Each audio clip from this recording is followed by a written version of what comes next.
നോമ്പുകാലം എന്നത് നിക്ഷേപം കരുതി വയ്ക്കുന്ന സമ്പാദ്യത്തിൻ്റെതായ ഒരു കാലഘട്ടമാണ്. ഈ ഭൂമിയിൽ ജീവിക്കുന്ന നമ്മെ സംബന്ധിച്ചിടത്തോളം നമ്മൾ ഭൂമിയിൽ പലപ്പോഴും സമ്പാദ്യം കരുതി വയ്ക്കാറുണ്ട്.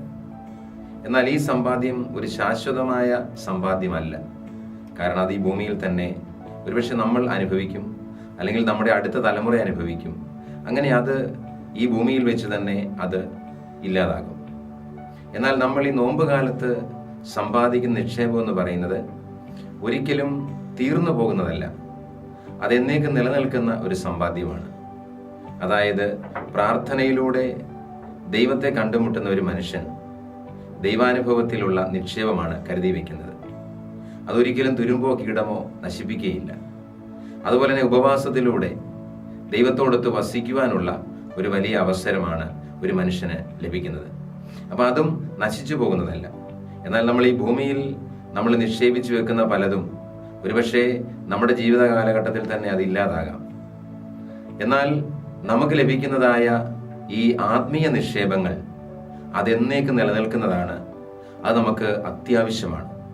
അപ്പം അതിനുള്ള ഒരു കാലഘട്ടമാണ് നോമ്പുകാലം. നോമ്പിൻ്റെ ഈ അവസരത്തിൽ നമുക്ക് നമ്മുടെ ജീവിതത്തെ വിലയിരുത്തുന്ന സമയം കൂടിയാണ്. ഞാൻ എന്ത് നിക്ഷേപമാണ് ഇതുവരെ കരുതി വെച്ചത്?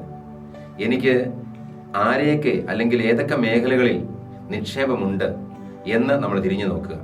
അപ്പം നമുക്ക് നമ്മുടെ ശരീരത്തിൻ്റെ അല്ലെങ്കിൽ നമ്മുടെ ഈ ഭൗതികമായ ലോകത്തിൽ ഒരുപക്ഷെ നമുക്ക് നല്ല സമ്പാദ്യം കാണും. പക്ഷെ അതുമാത്രം മതിയോ എന്ന് ചിന്തിക്കുക. ഇങ്ങനെ സമ്പാദിച്ചു വെച്ചതുകൊണ്ട് മാത്രം നമ്മുടെ ജീവിതം പൂർണ്ണമാകുമോ? അതാണ് ഈ നോമ്പുകാലത്ത് വളരെ ആത്മാർത്ഥമായി നമ്മൾ ചിന്തിക്കേണ്ടത്. എന്നാൽ നമുക്ക് ശാശ്വതമായ ഒരു നിക്ഷേപം ഉണ്ടോ ഇല്ലയോ എന്നുള്ളത് നമ്മൾ പരിശോധിക്കണം.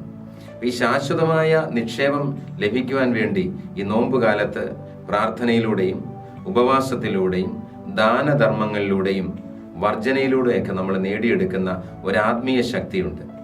ഈ ആത്മീയ ശക്തി നമുക്ക് വരും നാളുകളിൽ നമുക്ക് ജീവിതത്തിൻ്റെ പ്രതിസന്ധികളെയും പ്രശ്ന സാഹചര്യങ്ങളെയും അതിജീവിച്ച് കൊണ്ടുപോകുവാൻ സാധിക്കുന്ന വലിയ നിക്ഷേപമാണ്. ഇത് ജ്ഞാനികളായ ആളുകൾ തിരിച്ചറിയുന്നു. അവർ അപ്രകാരമുള്ള നിക്ഷേപങ്ങൾ കരുതി വയ്ക്കുന്നു. അതുവഴി അവർക്ക് ശാശ്വതമായ പരിഹാര മാർഗങ്ങൾ ലഭിക്കുകയും ചെയ്യുന്നു. ഈ നോമ്പുകാലം അങ്ങനെ ശാശ്വത പരിഹാരത്തിനുള്ള ഒരു സമയമായി തീരട്ടെ എന്ന് ആശംസിക്കുന്നു. ആമീൻ.